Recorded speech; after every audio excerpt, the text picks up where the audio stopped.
Abolition is for Everybody is a podcast that tackles the sometimes difficult conversations around prison abolition. I'm Crystal. And I'm Graham. This season is all about the journey of incarceration, from arrests to sentencing, family connections, parole hearings, and reentry.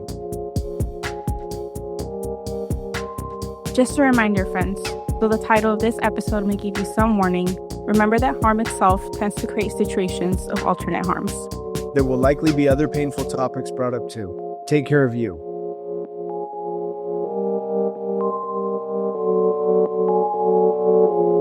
Welcome to a new season of Abolition is for Everybody. This season is all about the ins and outs of incarceration. And before we dive deeper into the topic, we wanted to take a step back and talk about how we got here to begin with.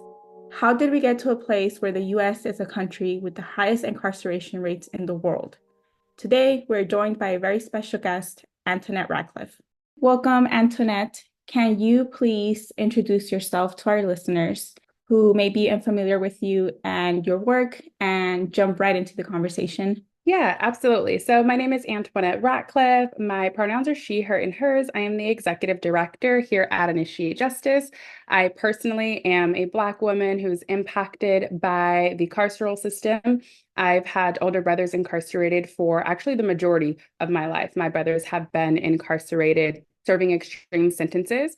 With Initiate Justice, I've been with the organization for over 4 years now, and actually began my journey here at Initiate Justice, actually teaching a curriculum through our Institute of Impacted Leaders, where one primary session of it was actually just discussing in depth what the history of mass incarceration looks like, how we got to where we are today, and what undoing those harms and transforming our system would look like. And I've taught cohorts all across California and have continued my journey at Initiate Justice doing our outside organizing work, and then more recently in the past 2 years as the executive director. In my current role, I actually talk about the realities of our carceral system every day to community members, to legislators, and also beyond that to people who are requesting media interviews and researchers as well, when we're discussing or in collaboration with other partners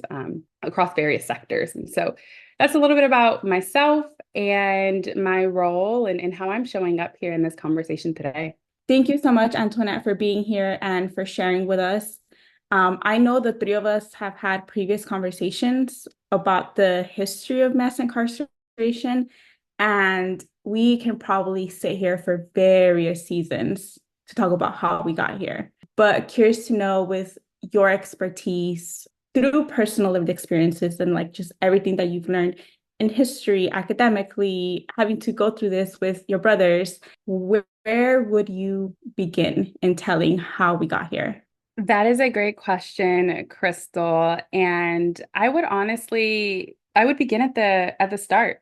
Essentially, really, one thing that I have learned just through being impacted, but also in doing this work, is that it's absolutely critical that we understand the origins of things, of systems, of ideologies in our society. It's important that we understand our history if we wish to create futures where we're not repeating them. So I would absolutely start at the beginning and go back to maybe around the 1700s, when the first jails or prison-like institutions were popping up in the US. And I want to acknowledge that this is during a time when the US was, one, murdering Indigenous people, two, enslaving Black people, and colonizing our land. So back then, when there were just about 3 prison or jail-like facilities across the country, people being jailed at that time were, of course, white. Women were instead being reformed under institutions, and disabled people were also being isolated to other institutions under religious ideologies. But when prisons began popping up, they were jailing white folks because Indigenous folks were being murdered and Black people were being enslaved. And I think that's an important place to start, because when you look at the landscape of prisons then versus the landscape of prisons now, that's where the question really comes: how did we get here? So how did we get here would be my next question. Like, what was the next step? Yeah. So, as I mentioned, at that time, Black people were being enslaved through chattel slavery. When we began to see a real transformation of like what a prison industry, or really the creation of a prison industry, was actually after chattel slavery, which is, that's the most common form of slavery that people today know about and that we learn about in grade school, right? That's people as property. So when chattel slavery began to end, and I say began to end, and I'm over here putting air quotes around that because it was essentially reshaped. It was essentially recreated under new systems. But when that began to end in the late 1800s, that's when we began to see the industrialization of prisons. Because what was happening was wealthy white Americans believed their economic and their political power were now threatened. They no longer had free labor to retain their wealth, and they had a demand for cheap labor or for continued free labor. And so that's when we kind of see the first iteration of mass incarceration or mass criminalization, where you see convict leasing began, you see Black codes and vagrancy laws began to be implemented across the South, even things like ugly laws, which criminalized folks for being disabled. So convict leasing was essentially the recreating of free or cheap labor. People were arresting mostly Black men and forcing them to work. And that's how wealthy white states and wealthy white communities and companies maintained their wealth after the traditional form of chattel slavery as we know it was ended. It's interesting. You mentioned chattel slavery because I was just having like 2 days ago with my mother-in-law. I was having a conversation about chattel property, chattel slavery, and some of the language that was used during that time.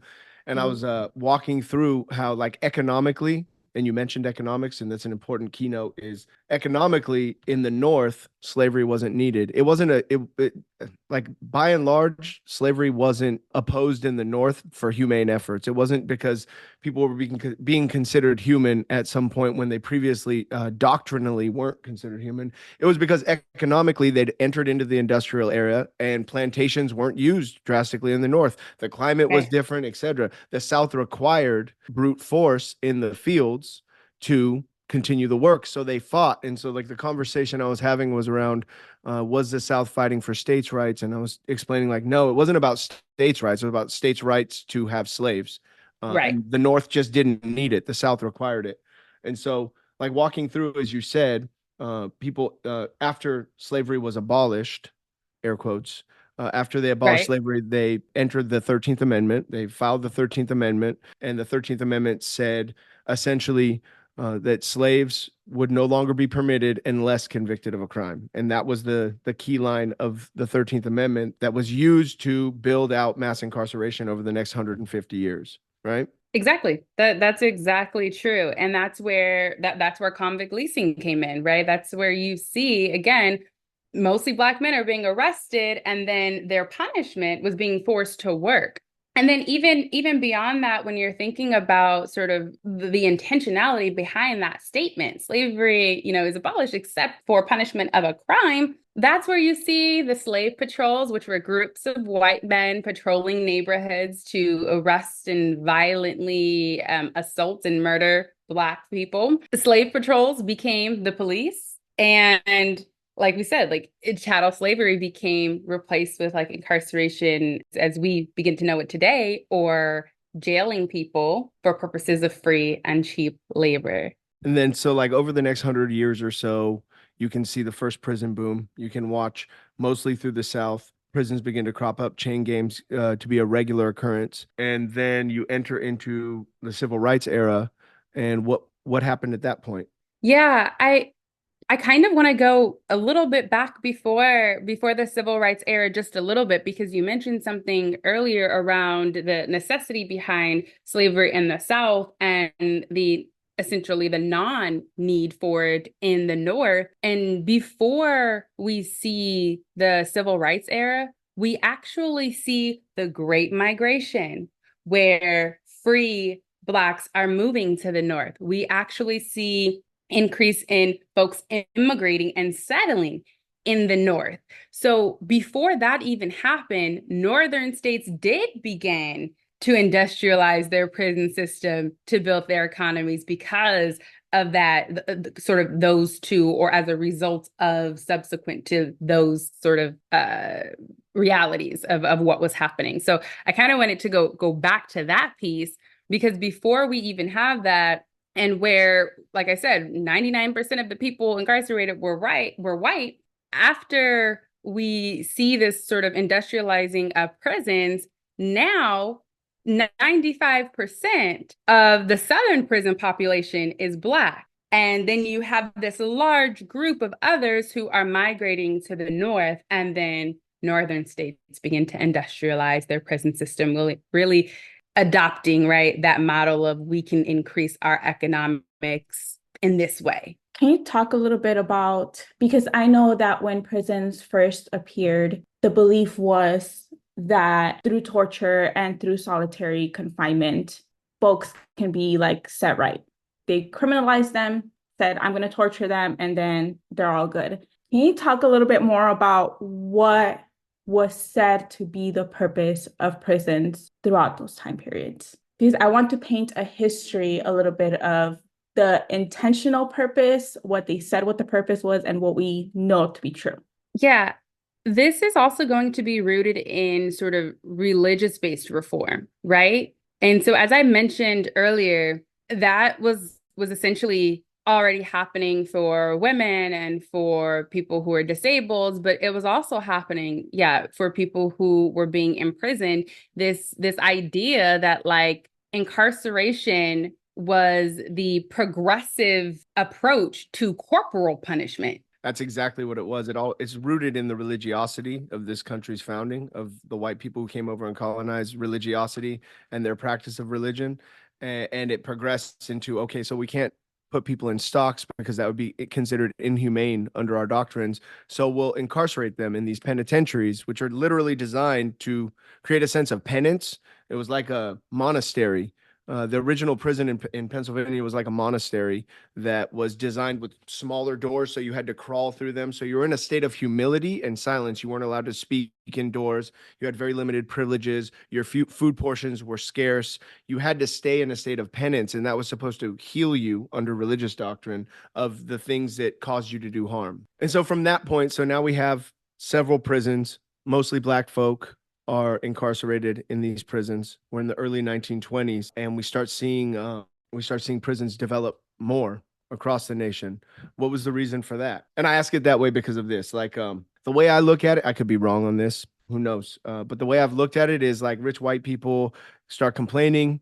They're in positions of power. They create laws that trickle down. They also use media sources to convince people that are in less wealthy realms to believe them, typically white people. And then things shift and patterns change, and that's how it's systemic. And so like I look at the prison shift and the prison expansion is like rich white folk complaining about it and being in a position of power and altering the flow of how things go. That's exactly what happens. You have the civil rights era, the civil rights movements. You have Black communities fighting for and winning their rights, right? Because before this, Black people are excluded from all like political and economic growth or stability. And so you have, or political power, right? Now you have people securing these rights that for a long time, wealthy white people felt were they were the only ones deserving of these rights. Things like voting, things like gainful employment, the ability to simply be in public spaces without being criminalized. And so again, we, like you said, we have these ebbs and kind of flows where some progress is attained, and then those in positions of power and already with accumulated wealth feel threatened by, or that their power and their status are being threatened by others attaining these same freedoms. Although they were not equal, right? There was never any equity in it. It was the mere fact that now Black communities are attaining these same freedoms, and how could that possibly be okay for us to have any similar situated status? And that becomes of concern. And so between, like you said, now we're in we're in the 1900s. And so by this time, leaders, lawmakers, those who are like your professors, your professionals, your policymakers, your economists, your criminogenists, right? People who actually become experts in the concept of criminology are realizing that we can absolutely continue to link crime to race and keep social control over these groups, because now we have urban communities where Black people are living and where Black people are concentrated. So at this point, that's where we begin to see the intense mass criminalization, the militarization of the police force, the things like war on crime, war on drugs, essentially a war on poverty. So before 1990, you have what? Less than 200,000 people in prisons across the entire US. By 1990, so we're talking about the 1900s, by 1990, it's nearly 4 times that. And then we'll get into like our most current generations, where by the 2000s, you have over 2 million people incarcerated across the country, simply because those already within positions of power realize that while we may not be able to publicly say that we're criminalizing Black and poor communities, we can absolutely, by design, criminalize Black and poor communities. I think what's interesting about that is like the economic starvation of Black and poor communities, right? Like, so like when you mentioned war on poverty, like they actually used that term, and to me, what that sounds like, it sounds, for one, super forceful. For two, a logistical war on poverty would equal distribution, redistribution of wealth, right? Like, let's make sure that these communities that don't have these resources that are key to survival have these resources. Let's pour these resources into these communities so that we can treat the issue, right? But that isn't what took place. Same with the war on drugs. And I think a good footnote to that is that the war on drugs started with introduction of key drugs by our government to our country. So like it shows an overlying strategy, right? And so I just started learning this stuff with you, Antoinette, in the Yep. first cohort of the second cohort in LA. Honestly, I was in prison for most of my life and I'd never even heard these terms. I thought you do the crime, you do the time. That was my thinking when I entered the cohort. It was through a friend. My friend Richie introduced me to Initiate Justice. I knew him inside. I was like, yeah, I'll do this, but I had never heard that. And in watching 13th and then doing personal studies so that I could better understand the issue, it's a clear map from the 1860s all the way through to 2000 and beyond, of course, of keeping the carceral system growing so that it can serve as an economic resource in the same way that plantations do. And I think that that's a really stark, like, visual image. If you were to walk back and watch the horrific visual representation of what happened on plantations and read about that, and then watch what happens as they build out things like the Prison Industry Authority, PIA, that serves to create, it serves as an industry to create product for large corporations across the nation and at the backs of folks that are inside. Like, you can see the overlying strategy to build out this system to what it is today. Yeah, and it's interesting what you named in terms of these just became realities, or sort of like an in-depth understanding for you. And I have to relate to that, because while growing up, my auntie, my dad's sister, lived right above Skid Row. And that was an absolute reality, to walk through Skid Row, walk, by and over, bodies and feces and people's living quarters as well, right? Where people were inhabiting, to get to my auntie's apartment. It was never fully understood, not even by my parents, to be able to teach it to me, how strategic all of it was designed. While my mother and my father both grew up in heavily criminalized communities and seen these things firsthand, and actually migrated our family from the Los Angeles area to the inland region, particularly to ensure that we weren't growing up in those same circumstances, we had not even realized that the police forces and gang task force that were being developed in LA were then training and deploying those same strategies on communities in the inland region as it became urbanized.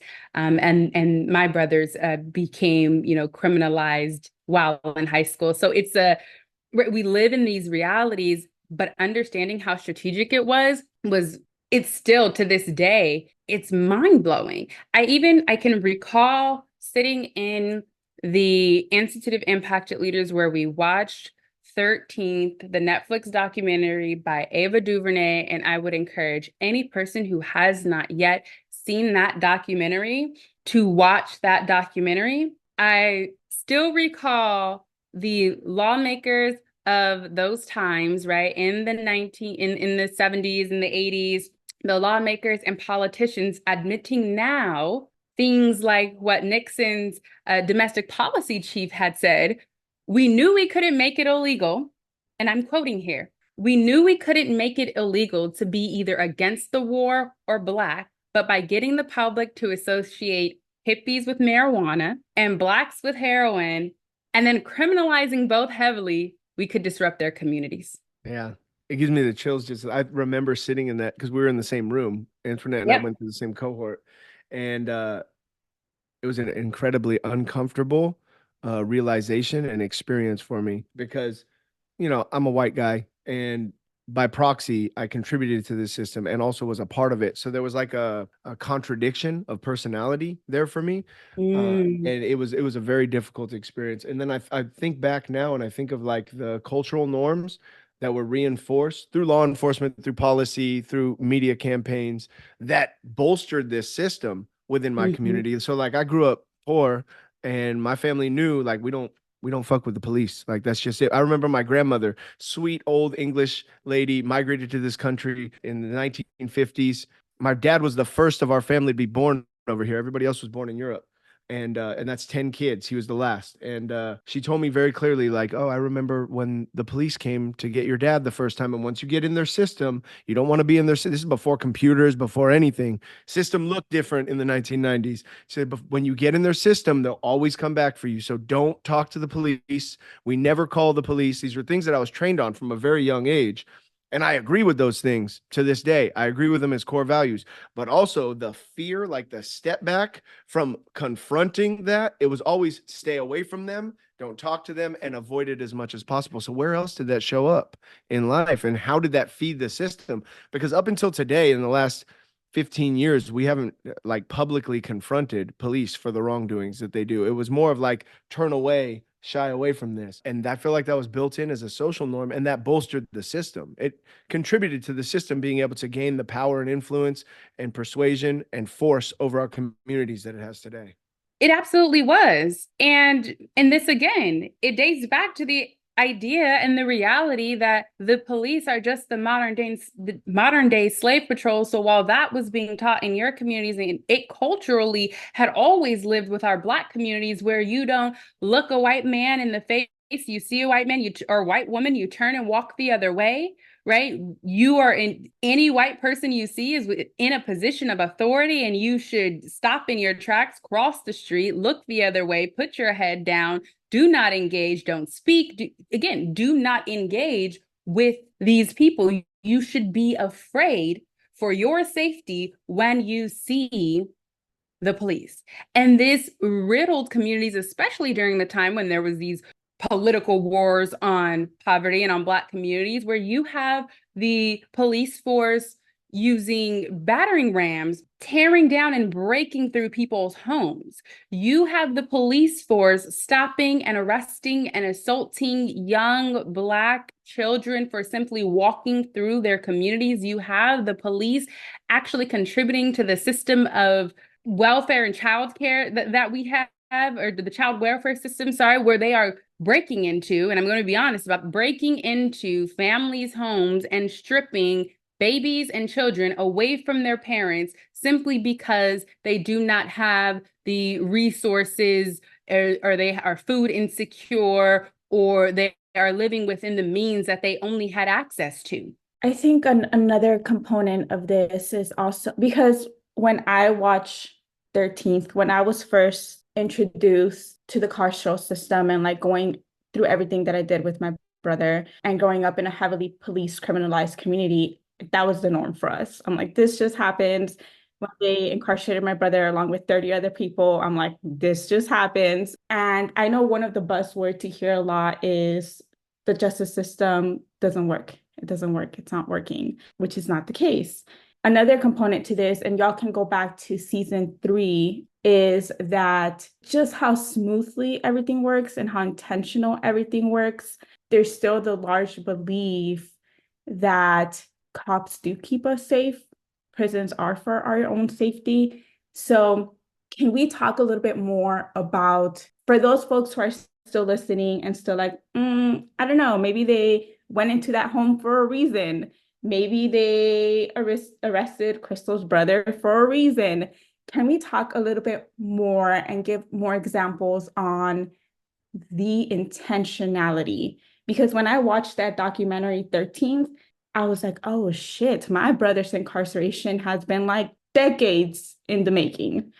So can we provide a few examples on the intentionality? One that I can think of, for example, is when they coined the word super predators, so that we can view Black young men as dangerous. And every time they got locked up, you saw them in the media. It's like, yay, thank you, you're keeping us safe. Another one for me is the enhancements. There's so many enhancements that exist in the US and California alone that just stacks and stacks and stacks time to you when you're incarcerated. Can you all provide a few more examples, maybe through your own experience or just generally about the intentionality and why it's not working? Actually, why it's working the way it's intended to, but it's not working in terms of like abolition and what true safety means for our communities. Right. And key point there, it is working the way in which it was designed to work. And before we jump into examples, because I don't know how many we'll be able to get to, I just have to plug another resource here for people who do want to understand how this system that exists today was designed from pure intentionality. Political, like I mentioned earlier, political strategists, economics, criminogenists, and other professionals. And if you read The New Jim Crow by Michelle Alexander, you can also gain a deeper understanding of how mass criminalization and mass incarceration was just another form of social control to relegate people to a subclass. So I have to plug that before kind of going into some of the examples, but I also want to acknowledge and one very key example that we can't leave out of this conversation is the school to prison pipeline and the embedding of police forces into our schools. And a key example of this is when you look at Los Angeles Unified School District, and it is literally the embedding of police forces into our schools in a way that does not give youth a chance to grow through adolescence without being criminalized for adolescent behavior, for adolescent development. I use that as an example because all of my brothers were incarcerated in their teenage years. And sometimes there's this ideology or this notion that, well, something must have been wrong at home for this to happen. We come from a 2-parent household. We had our needs met, a stable house that has been our family home since 1999. One of my brothers was an honor roll student who wanted to be a president and a rapper at the same time, because who was going to tell him that he could not? Who was adored and looked to as a mentor from teachers and coaches. And both of my brothers have been incarcerated since they were in high school. One having only actually completed essentially one day in an actual high school, others being continuation like schools and things like that. And one having only completed, I believe, one full year, maybe a portion of another year in high school. That's one prime example. I love that example. And I think it's like us, and this is historically, this is the history of the country that we live in. Some people are deemed by our government and by the systems and policies that follow as more important than others. It's a hierarchy of importance.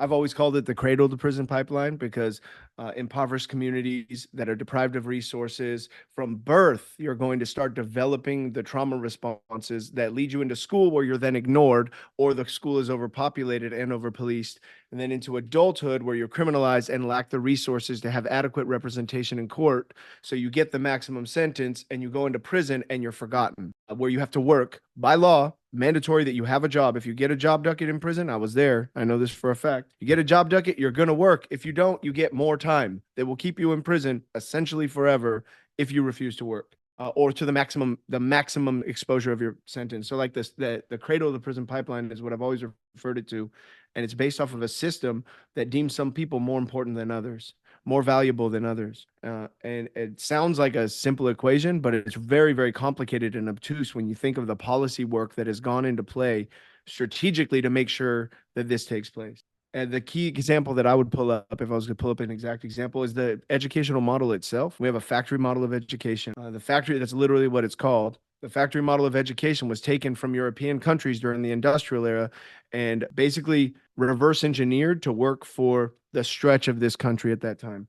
And the factory model of education pushes kids through in a K through 12 model on a factory line. You are going to learn these things because this is what you need to become what? A good factory worker. So at the end of the industrial era, when factories were closing and things were being changed, like essentially what do you do? So if you can't become a good factory worker because you didn't pick up the things that they wanted you to learn in school, you didn't fit into their mold well enough, or you weren't physically able to do that, what do you do? Then if you don't fall into their mold, then you're penalized, and you're penalized through being criminalized, through being marginalized and pushed into the prison system, which is now expanded to 2.4 million people in this country, more than any other country in the world. So I feel like that example, looking at our education model, why aren't we teaching emotional intelligence in schools? Why is that not a required curriculum? Because they don't give a fuck about our emotions. They don't care. The people who are learning that are people who can afford therapy, can afford life coaches, can afford these resources. And that's typically not within a marginalized community. Those aren't the resources that are offered. That was going to be my next question to you all is what would you say to folks who say, or listeners who think, don't do the crime if you can't do the time? You hear that a lot. Or say that because of the harm that was caused, that folks should be punished because the carceral system is a punitive system, and saying that, incarceration rates are coming down, people are coming home, rehabilitation, it must be working, because that's still a large belief that a lot of people hold. So as people who are experts in the history and have lived experiences, what would you say to those folks? Well, I would challenge them to explore, where do those beliefs originate?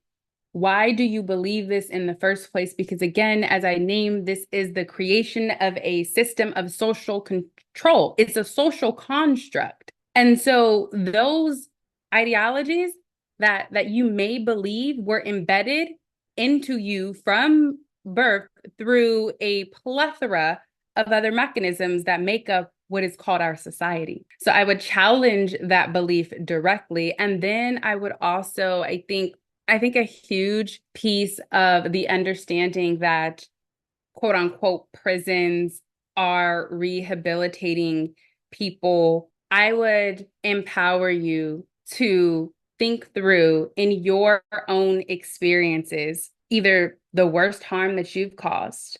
There is no person walking this earth that has never caused some form of harm to someone or something, because keep in mind, there are things like property crimes as well, right? A crime is not just a harm caused to another person or done to another person.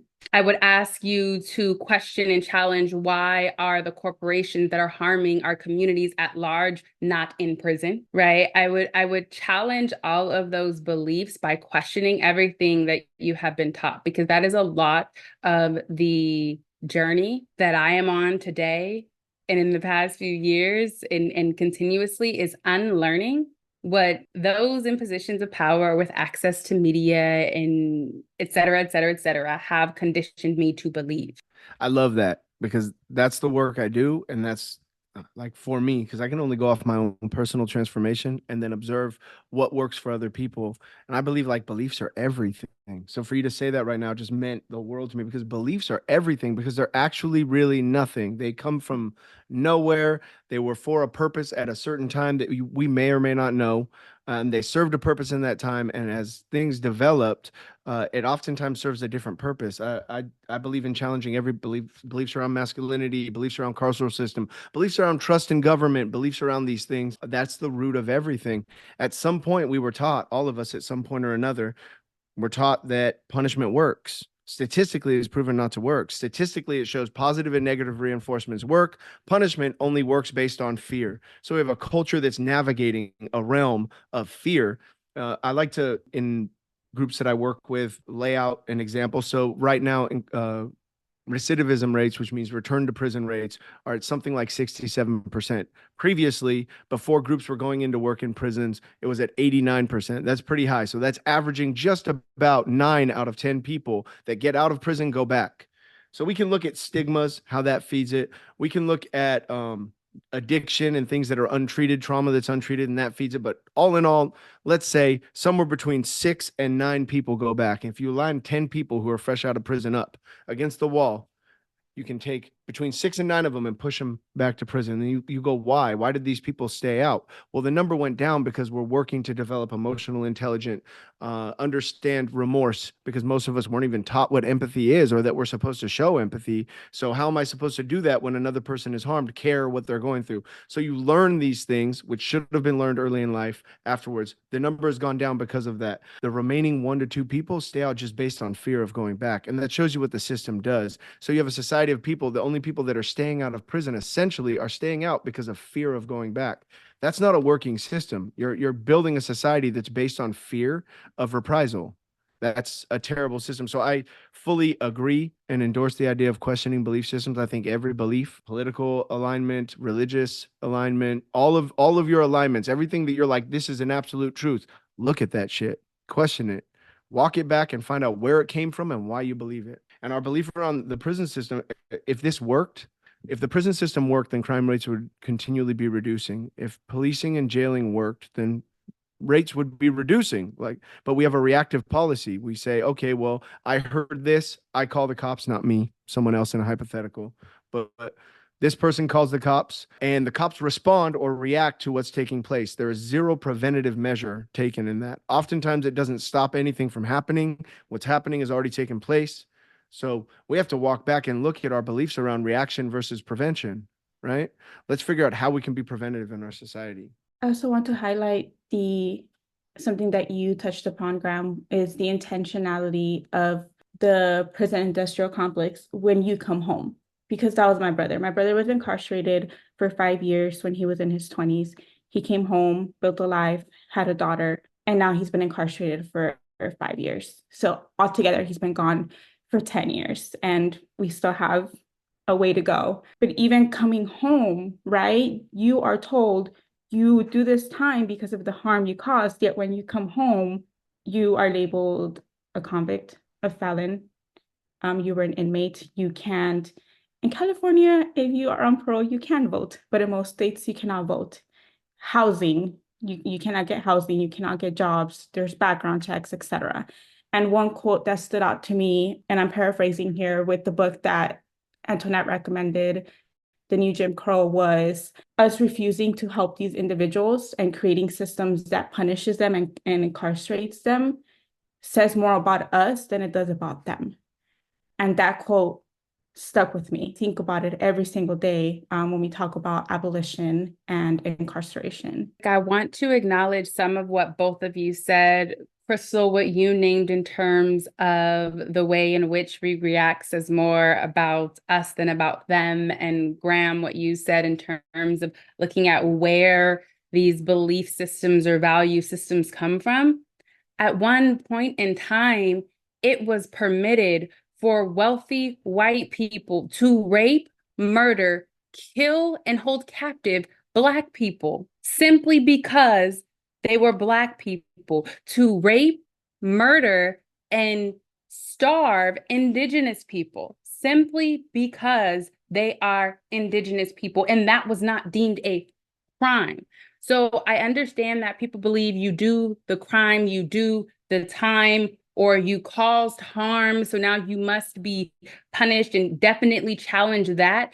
But crime in and of itself, where are the origins of these crimes and their creations and the existence of them? Because there are many harms to our communities that are not considered or treated as crimes. And so even that construct has to be challenged the most critically if we're challenging things to understand why we have the systems that we have and why society looks the way it does today. Thank you so much, Graham and Antoinette, for being here today and teaching us the history and also bringing in your own lived experience with this. I think that is crucial for folks to understand how we got here and how we're continuing to fight toward abolition.